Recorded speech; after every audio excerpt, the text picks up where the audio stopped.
Le soleil n'était pas encore haut quand le vieux taxi jaune s'arrêta en tout sautant devant les grilles de la Villa Lysandre, dans le quartier calme de Solèneville-Bas, à 2 pas de la mer.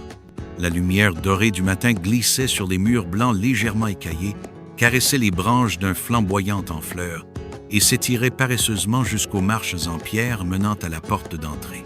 Dans les ruelles de Kalewa, là où les montagnes grignotent l'horizon, Maya avait appris à marcher sans bruit. Elle n'était pas née pour servir. Mais parfois la vie prend des détours que même les étoiles n'osent écrire. Maya descendit du taxi avec précaution, le cuir de ses sandales crissant doucement sur le gravier rouge. Elle portait une robe indigo délavée, sobre, propre, et tenait contre elle un sac de cuir vieilli. Son visage fin, ovale, encadré de tresses noires attachées en arrière, ne trahissait aucune émotion. Mais ses yeux, eux, brillaient d'un mélange étrange de détermination et d'incertitude. Elle s'arrêta un instant devant la grande grille en fer forgé. Au cœur de sa paume, elle serra discrètement un médaillon rond en argent. Gravé d'un motif en spirale, usé par le temps, la grille grinça. Une silhouette trapue s'avança dans l'allée. Tante Binta, la gouvernante. Son visage rond, sa peau sombre tachetée d'âge, son foulard beige noué sur la tête, tout en elle semblait dire « Je vois, mais je ne parle pas. »« Tu es Maya ?» demanda-t-elle d'une voix grave. « Oui, madame. Pas de madame ici. » « Binta, c'est suffisant. Suis-moi. » Elles longèrent un couloir bordé de bambous en pot, traversèrent une cour intérieure parfumée par le linge fraîchement lavé et entrèrent dans la maison par une porte secondaire. À l'intérieur, tout sentait la cire, le silence et l'ordre strict. Dans le salon, une femme droite comme une flèche lisait un journal, les jambes croisées avec une élégance sèche. Madame Elzéa. Sa peau caramel, ses cheveux lissés en chignon, ses boucles d'oreilles longues en nacre, rien ne débordait en elle. Même son regard, lorsqu'il se posa sur Maya, semblait avoir été mesuré avant d'être lancé. Elle ne se leva pas. « Tu dors où on te dit. Tu parles quand on te parle. Tu n'es pas là pour être vue, dit-elle simplement. Maya hocha la tête. « Je comprends, madame. » Elzéa plissa les yeux puis replongea dans sa lecture sans un mot de plus. Binta conduisit Maya vers une pièce exiguë, derrière la buanderie. Un matelas fin, un seau d'eau claire, un placard en bois crevé par les mites. La pièce ne comptait qu'un soupirail en haut du mur. Mais Maya ne dit rien. Elle posa son sac dans un coin, s'agenouilla sur le sol et glissa une main sous la doublure intérieure. Ses doigts frôlèrent le médaillon. Ce matin-là, un taxi poussiéreux la déposa devant les hautes grilles de la Villa Lysandre, une bâtisse aux murs blancs et aux arbres muets. Tout ici sentait la richesse contenue, les secrets verrouillés, les regrets polis en dorure. Elle murmura une prière à mi-voix. La vieille Adassa, la guérisseuse du village, lui avait confié ce bijou avec des mots qu'elle n'avait jamais oubliés. Un jour, ce que tu ignores te reconnaîtra avant même que tu ne poses la question. Ce soir-là, après avoir lavé les draps, nettoyé le sol en carreaux et récuré les carreaux de la cuisine, Maya s'assit au pied de son matelas, les pieds nus dans l'eau tiède du seau. Un chant d'oiseaux montait des arbres. Dans la chambre du fond, Madame Elzéa observait le reflet de son propre visage dans le miroir. Quelque chose en elle, une infime vibration, comme une tension invisible dans l'air, venait de naître. Ce soir-là, dans le silence de la villa, une jeune femme ferma les yeux et, sans le savoir, une vieille blessure dans une autre pièce se mit à battre doucement. Dans les grandes maisons, ce ne sont pas les murs qui gardent les secrets, mais les couloirs. On y marche vite, on y parle bas, on y croise des regards qu'on évite, des vérités que l'on range derrière les portes closes. Maya avait compris. Elle n'était pas seulement venue nettoyer des sols, mais effleurer des âmes en miettes. Depuis 3 jours, Maya apprenait à devenir invisible. Elle connaissait déjà les gestes de la vitesse pour faire briller les carreaux, la précision pour ne pas déranger les cadres alignés, le silence pour que les pas sur le carrelage ne trahissent rien.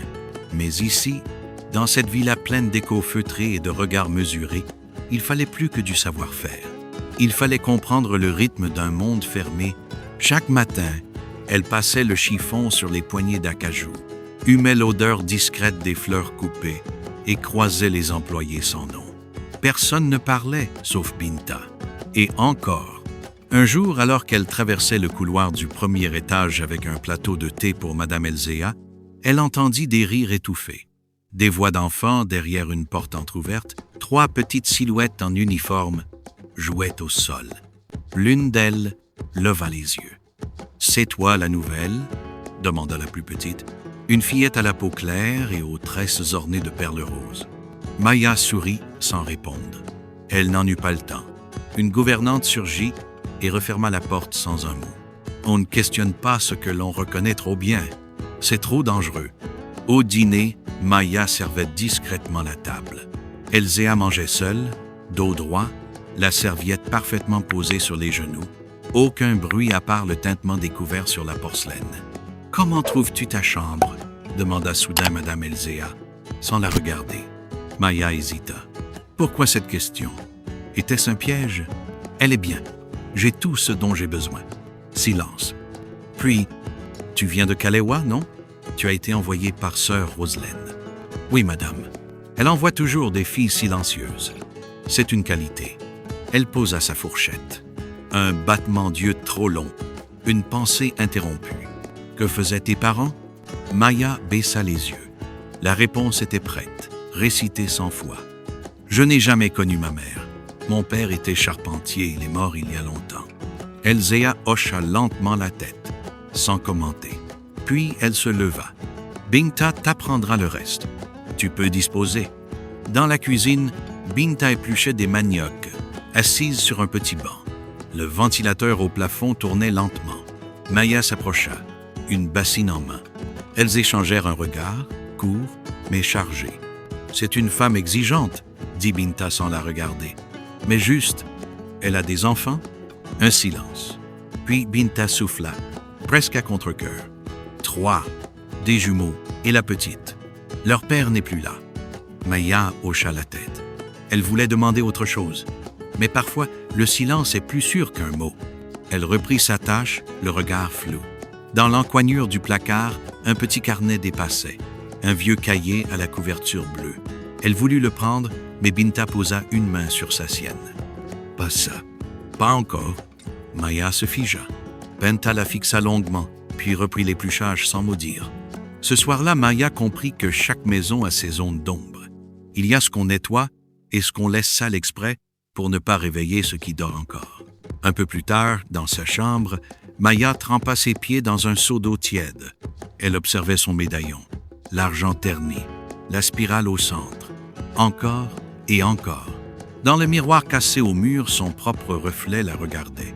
Mais derrière ses yeux, il y avait une question suspendue qui n'osait pas naître. Dans la chambre du fond, Madame Elzéa, elle se regardait aussi. Mêmes yeux, mais trop vieux pour espérer, trop jeunes pour ne pas trembler. Certaines vérités ne crient pas, elles attendent, tapies dans des tiroirs, pliées dans des tissus, suspendues au bord d'un souvenir. On croit les avoir oubliées, mais elles n'ont jamais cessé de respirer. Le mercredi matin, la villa était silencieuse, plus que d'habitude. Maya profitait d'un instant rare. Madame Elzéa était sortie avec ses enfants, Binta préparait le stock du garde-manger et les autres employés s'étaient éclipsés pour la sieste. Seule, elle osa monter au 2e étage, celui qu'elle n'avait jamais encore exploré. L'interdiction n'était pas officielle, mais tout le monde évitait ces pièces. Le bois du parquet craquait sous ses pas prudents. Chaque porte semblait porter une mémoire.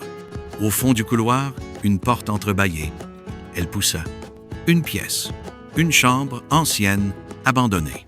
L'air y était tiède, chargé de poussière et d'odeur de lavande séchée. Les rideaux battaient mollement dans le souffle chaud de l'après-midi. Sur la coiffeuse, un vieux pagne replié soigneusement. Juste à côté, une boîte en bois sculpté. Le cœur de Maya ralentit. Elle l'a reconnu. Ce bois-là, ces motifs-là. Elle en avait vu une semblable une fois, dans les affaires du couvent. Un don ancien, un objet sans nom. Elle l'ouvrit doucement. À l'intérieur, un vieux bracelet en perles rouges, un biberon en plastique bruni, une photo pliée en 4. Une femme jeune, au regard perdu, tenant un bébé. L'image tremblait dans ses doigts. « Que fais-tu ici » La voix glaça l'air. Madame Elzéa se tenait à l'entrée. Ni colère, ni cri. juste cette dureté glaciale dans les yeux. Je nettoyais, je voulais, je suis désolé. Maya se leva vite, remit la boîte dans le tiroir. Tu es monté sans permission, dit Elzéa. Silence. Le regard de la dame descendit sur la photo froissée. Où as-tu trouvé ça? Dans la boîte. Je n'ai rien pris, je vous le jure. Elzéa avança lentement, referma le tiroir. Elle ne toucha pas Maya. Elle ne la regardait même plus. Ne remonte plus jamais ici. Elle sortit, et Maya comprit que ce n'était pas de la colère qu'elle venait d'affronter. C'était de la peur. Plus tard, dans la cuisine, Binta la fixa longuement. « Tu as ouvert le tiroir ?» Maya acquiesça, lentement. Binta soupira, l'air fatigué. « Elle ne t'en veut pas. C'est juste que tu as réveillé quelque chose qu'elle enterrait depuis des années. » Maya serra ses mains. C'était qui sur la photo? Sa sœur, officiellement. Mais dans cette maison, les noms changent pour cacher les plaies. Un silence. « Et l'enfant ?» demanda Maya. Binta baissa les yeux, puis releva lentement la tête. « Peut être que cet enfant est plus proche de toi que tu ne crois. » Ce soir-là, dans sa chambre, Maya ressortit son médaillon. Elle l'ouvrit. À l'intérieur, minuscule, une image en noir et blanc, délavée. Une femme au regard dur et triste. Plus jeune. Mais ce regard, elle le reconnaissait maintenant. Quand on a été arraché au ventre d'une femme, on garde malgré soi l'écho de son souffle. Il suffit d'un regard, d'un frisson, d'une odeur pour que l'oubli s'effondre. Maya pleura doucement. Pas de rage, pas même de tristesse. Juste cette douleur calme et étrange d'avoir frôlé ce qu'on cherchait depuis toujours, sans savoir que c'était là, si proche, si muet. Il y a des choses que le sang ne dit pas, mais que le corps se rappelle. Le rythme d'un cœur entendu depuis le ventre, la texture d'un tissu contre une joue d'enfant, un parfum, une manière de poser la main sur la table. Maya ne voulait plus fuir. Mais comment regarder dans les yeux une femme qu'on soupçonne d'avoir été sa mère et qui ne vous reconnaît pas? Depuis l'incident du tiroir, Elzéa évitait Maya. Pas avec froideur, mais avec cette politesse distante qu'on réserve à ce qu'on ne veut pas voir. Chaque tâche était transmise par Binta. Chaque ordre, chaque heure, chaque silence. Mais Maya, elle, observait. Elle observait la manière dont Elzéa fermait les yeux en écoutant le vent, le geste précis avec lequel elle repliait ses pagnes. Ce regard triste qu'elle posait parfois sur les escaliers, comme si un souvenir attendait toujours en bas. Un après-midi, Elzéa s'installa dans le jardin. Elle écrivait dans un carnet à la couverture usée. Maya la regardait, dissimulée derrière une colonne. Ce n'était pas de la curiosité, c'était de la reconnaissance. Elle connaissait cette posture, ce tic du doigt qui tapote la page quand l'idée tarde. Elle l'avait. Elle en était presque certaine désormais. Mais comment lui dire? Plus tard dans la semaine, alors qu'elle nettoyait le salon, elle entendit une voix. « Approche !» C'était Elzéa. Elle était assise près de la fenêtre, un vieux tissu à motifs rouges et jaunes sur les genoux. Elle le caressait lentement du bout des doigts. « Ce pagne ?» commença Maya. « C'était à elle, » coupa Elzéa. « À ma sœur. Enfin, à la femme que j'ai appelée comme ça pendant longtemps. » Maya s'assit en silence à même le sol. Elle était plus jeune que moi, trop vive, trop libre. Elle ne voulait pas des règles de notre monde. Elle est tombée enceinte. Le père n'est jamais revenu. Et elle a disparu peu après l'accouchement. Un silence. « Tu l'as connue ?» Maya sentit son souffle se bloquer. « Je crois que je suis cet enfant. » Elzéa ne broncha pas. Son regard se fixa sur le tissu. « Tu crois ?» Maya sortit lentement le médaillon de son cou. Elle l'ouvrit. Elzéa le prit doucement, comme on prend une flamme.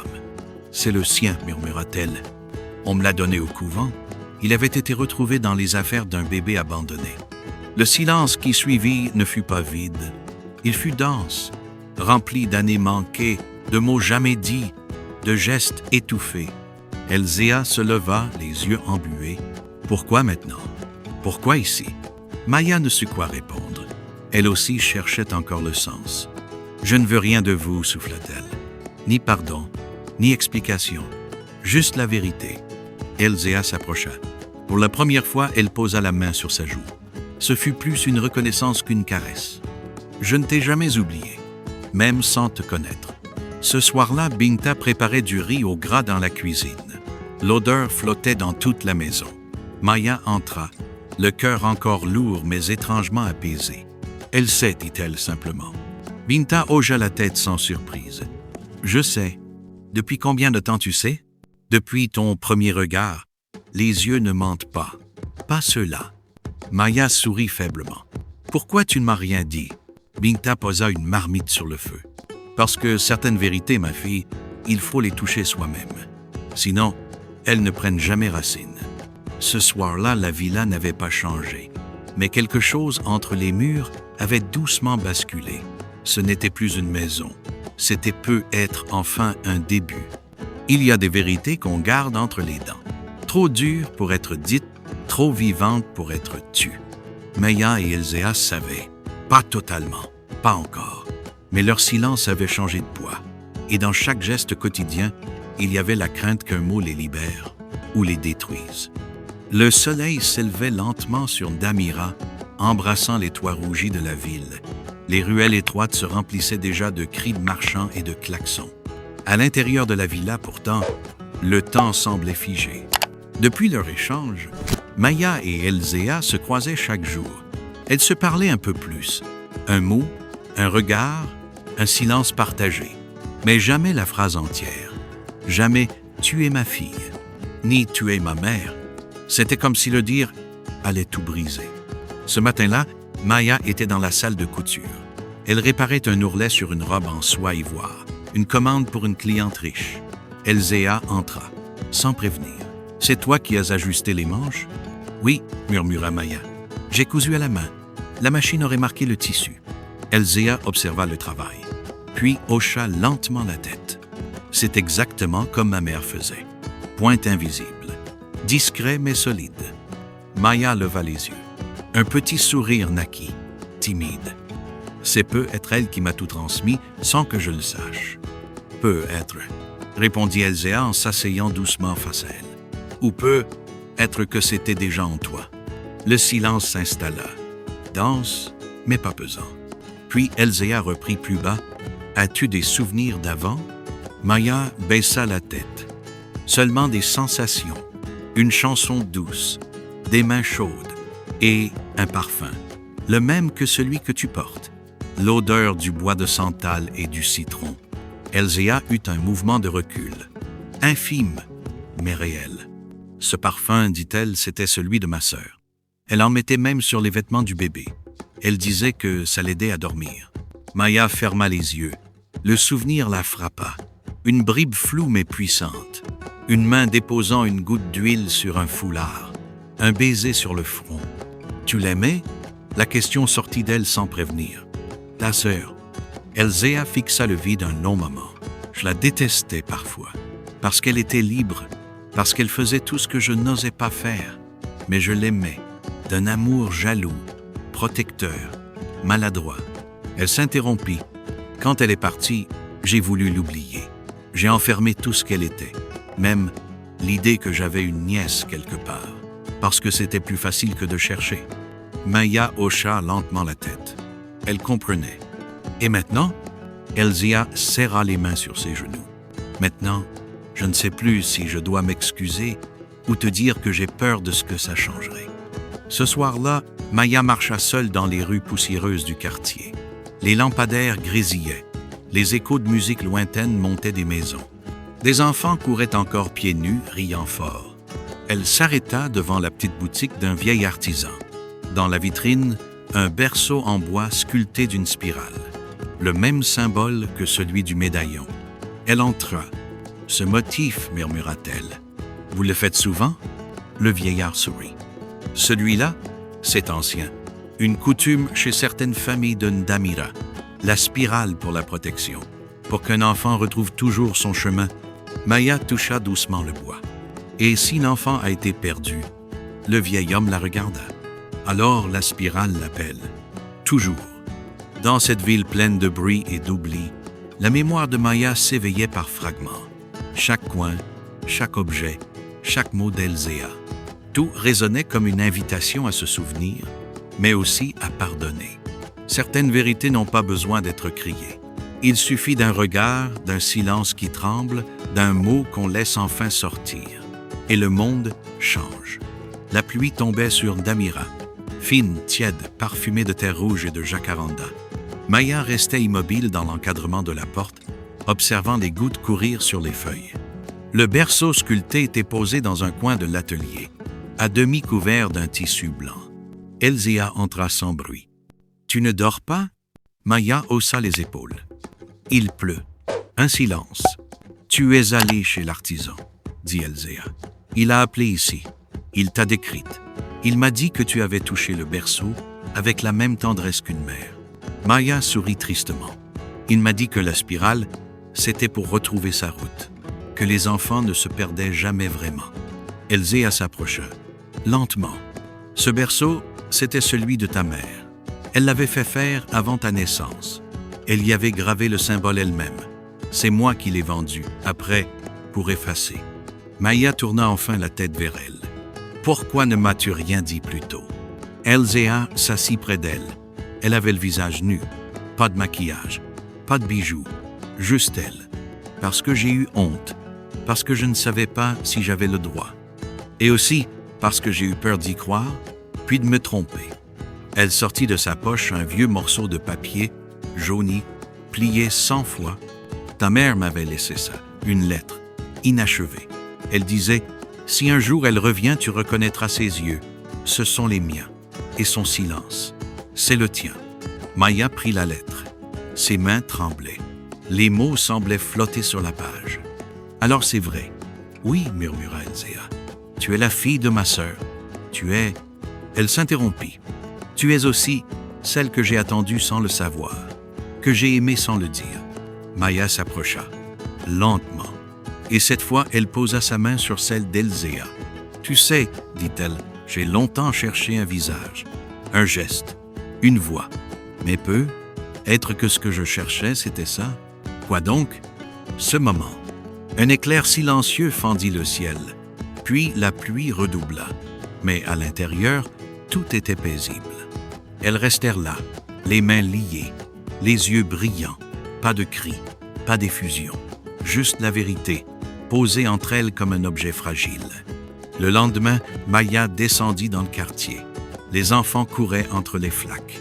Les vendeuses étalaient leurs mangues dorées. Et elle marchait comme si elle portait moins de peur, moins de vide.